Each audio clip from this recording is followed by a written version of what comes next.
السلام علیکم ګرانو ملګرو، خدای دې وکړي ټول به جوړ روغ خوښ او خوشحاله یاست. یو ځل بیا تاسو سره د حماس کرپټو کمیونټي څخه مخاطب یم.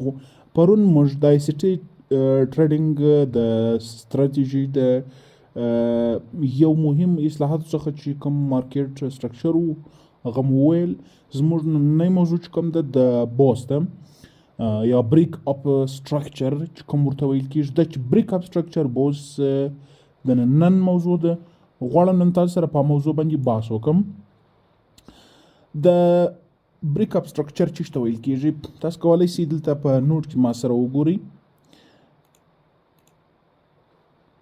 بریک اپ سټرکچر یا هم بوس کله چې قیمت د بازار پخوانی مهم جوړښت مات کی، یعنی په ساده ژبه بوس بازار داسې یو مهم های یا لو مات کړي چې وښیي اوس هماغه ټرند دوام لري. یعنی کله چې بازار هغه پخوانی مهم جوړښت مات کی، هغه که لوی که های، یعنی که په اپ ټرند کې یا هم په ډاون ټرند کې. صحیح ده. دې ته چې ویل کېږي، دې ته بوس ویل کېږي. اوس په اپ ټرند کې بوس موږ څنګه پیژندلی شو؟ په اپ ټرند کې بوس فرض کړه قیمت 100 دی، دې ته انیشل لو ویل کېږي. له 100 څخه قیمت 120 ته ځي، نو له 100 څخه خو 120 قیمت پورته دی، دې ته چې ویل کېږي؟ دې ته هایر های ویل کېږي. دا چې د مارکیټ په سټرکچر کې موږ هایر های، هایر لو، لور های، دا ټول شیان موږ ویلي وو. نو 120 خو د 100 څخه پورته دی، دې ته چې ویل کېږي؟ دې ته هایر های ویل کېږي. او قیمت له 120 څخه بیرته 110 ته راځي. کله چې قیمت 110 ته راسي، نو خو راکښته سو، دې ته چې ویل کېږي؟ دې ته هایر لو یا ایچ ال ویل کېږي. خو یو دم له 110 څخه بیرته 113 ته قیمت پورته کېږي، دې ته چې ویل کېږي؟ دې ته نیو هایر های ویل کېږي. دلته خو مخکې نوی هایر های خو په 120 کې وو، خو له 120 څخه قیمت 113 ته پورته سو، نو دې ته نوی هایر های ویل کېږي یا نیو های، نوی های ویل کېږي. اوس دلته بوس کوم ځای دی؟ ځواب دلته وګورئ. ځواب ما هم لیکلی دی. ځواب کله چې قیمت له 120 پورته ولاړ سي، وینې له 120 پورته ولاړ سي، یعنی 120 هغه پخوانی هایر های یا هم سوینګ های مات کړي.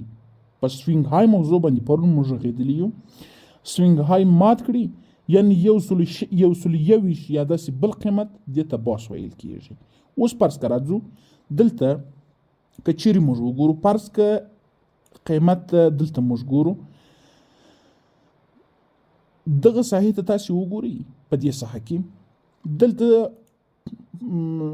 فرض که دا ساحه لو ده، صحیح ده، کښته قیمت دی، له دې څخه قیمت بیرته پورته. وبخښئ زه به رنګ یو څه تیز کړم تر څو تاسو ته ښه معلوم سي. له دې څخه قیمت بیرته پورته ځي.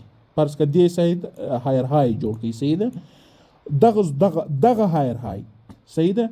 دلته وګور، دلته قیمت څو راځي په دې ساحه کې، ورته وګورئ.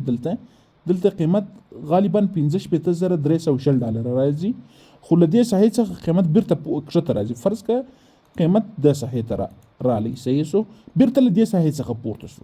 اوس وګورئ قیمت دومره پورته سو چې هغه پخوانی هایر های مات کړي. کله چې پخوانی هایر های، یعنی پخوانی هایر های کوم چې قیمت په 15,320 ډالر کې وو، هغه یې مات کړي. نو کله چې دا مات کړي، دلته بوس رامنځته کېږي. اوس فرض که چیرې موږ دا لاین راکش کړو دا ساحې ته داسې، صحیح ده. اوس دلته وګورئ،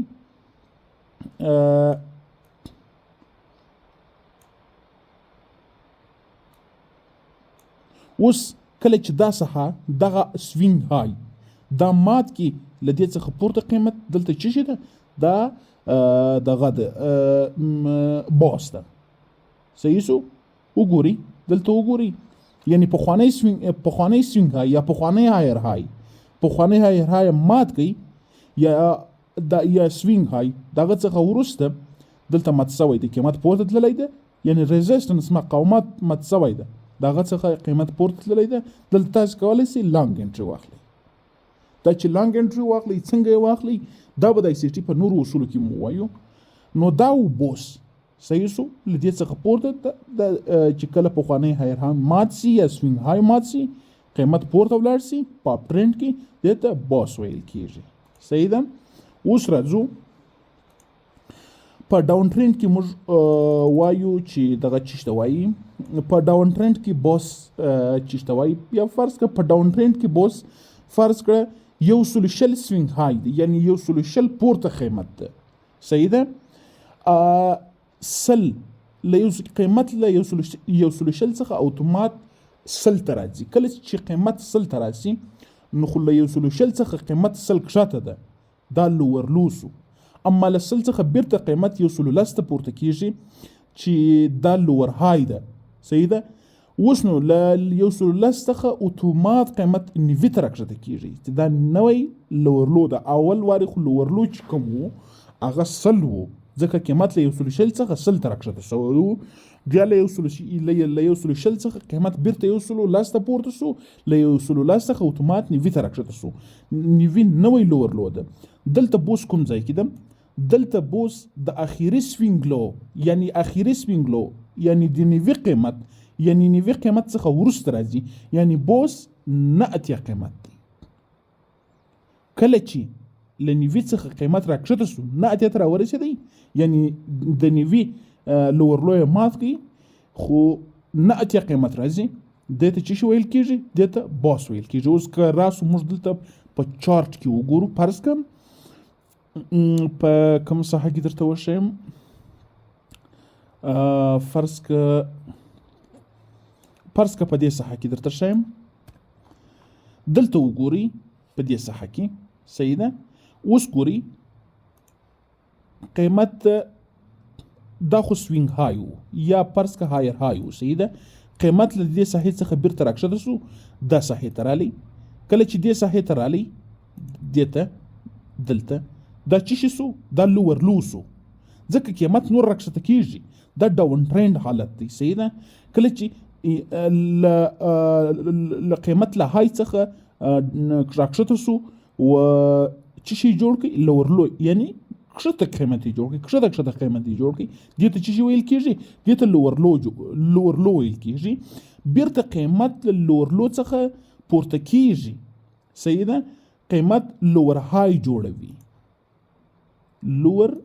جوړوي دا ساحه. کله چې قیمت لوور های جوړ کړي له لوور های څخه قیمت دلته وګوري. اوس په دې ساحه کې فرض که له دلته که موږ وګورو قیمت 45,800 ډالر راسته طرف ته پای ته وګورئ 45,805 ډالر یعنی که چیرې دغه پخوانی لوور لو مات کی داغه څخه قیمت راکښته شي یعنی قیمت له 45,805 ډالر څخه راکښته شي دې ته څه ویل کېږي؟ دې ته بوس ویل کېږي. اوس که موږ چیرې دلته دا لاین راکش کو له دې سره یو ځای کو وګورئ دلته وګورئ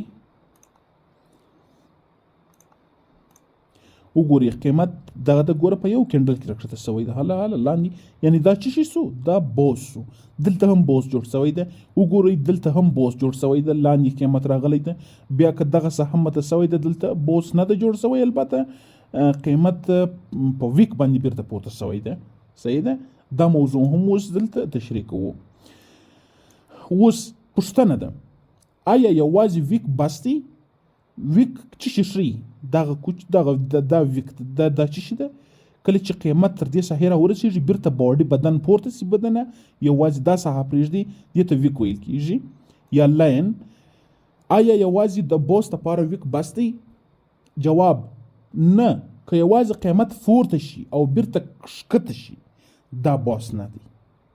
وګوره د ده څخه هدف دا دی وایي فرض که چیرې قیمت له دې ساحې څخه اوس په نو زه دلته تاسې وایاست خو دلته هم بوس جوړ سوی ده. ګوره فرض که قیمت له دې ساحې څخه کښته راغلی ده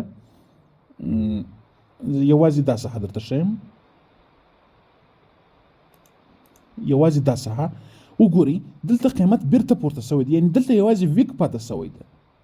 که چیرې قیمت لوور لو مات کی زه تاسو ته په اسانه ډول باندې پوه کوم. که چیرې قیمت په اخیری لورلو مات کې کښته راسي یو بیرته پورته ولاړ سي یوازې ویک پرېږدي دا بوس نه دی. بوس هغه دی چې باید باډي هم هلته لاندې بند سي، که بند نسی یوازې ویک هلته پاته سي او باډي بیرته پورته بند سي. دغه پخواني لورلو څخه دې ته موږ بوس نسو ویلی. صحیح ده. بوس هغه وخت جوړیږي چې پخوانی سوینګ های یا سوینګ لو یعنی په اپ ټرینډ کې سوینګ های او په ډاون ټرینډ کې سوینګ لو مات کړي او قیمت هلته بند سي، نو دې ته څه ویل کېږي؟ دې ته بوس ویل کېږي. صحیح ده. د بوس او سی ایچ او سی ایچ ترمنځ فرق. بوس خو مو وپېژندئ چې بریک اپ سټرکچر د جوړښت متېدل. صحیح ده. او سی ایچ او سی ایچ دې ته چینج اف کرکټر وایي. دا راتلونکی زموږ راتلونکی موضوع ده، اوس په دې باندې نه ګډوو ځکه درس زیاتېږي. د بوس او د چینج اف کرکټر یا د سی ایچ او سی ایچ ترمنځ فرق څه دی؟ دا ډیر مهم دی. بوس یعنی ټرینډ دوام کوي. صحیح ده. څنګه ټرینډ دوام کوي؟ کله چې پخوان او اخیری لورلو مات سي یا په اپ ټرینډ کې اخیری هایر های مات سي، د دې څخه هدف دا دی چې قیمت یا په اپ ټرینډ کې نورم پورته ځي، یعنی ټرینډ دوام لري. که په ډاون ټرینډ کې که اخیری لورلو مات سي، د دې څخه هدف دا دی چې نورم ټرینډ دوام کوي، یعنی دا تا په دې باندې پوه کوي چې قیمت نورم کښته ځي. هغه ټرینډ که هغه اپ ټرینډ که ډاون ټرینډ که هر یو وي، یعنی دا تا په دې پوه کوي چې قیمت په هغه طرف باندې نور هم روان ده. ته باید خبر واوسې. صحیح ده. او سی ایچ او سی ایچ یعنی ټرینډ بدلیږي. چینج اف کرکټر ټرینډ بدلیږي. دا به په راتلونکي درس کې ووایو. د بوس 3 مهم شرطونه. اول یو مهم سوینګ باید موجود وي. دوهم قیمت باید هغه سوینګ مات کړي. دریم کینډل باید د پخواني سوینګ هاخوا بند سي. اول ګوره یو مهم سوینګ باید موجود وي. د دې څخه هدف دا دی چې یو مهم لورلو باید موجود وي. دوهم قیمت باید هغه سوینګ مات کړي، یعنی قیمت باید هغه لورلو مات کړي. که چیرې ټرینډ په هغه طرف باندې جریان لري یا هم مثلا په ډاون ټرینډ کې نور هم قیمت کښته ځي، اخیری لورلو باید مات کړي. یا که په اپ ټرینډ کې هغه اخیری یا لوړ هایر های باید مات کړي. صحیح ده.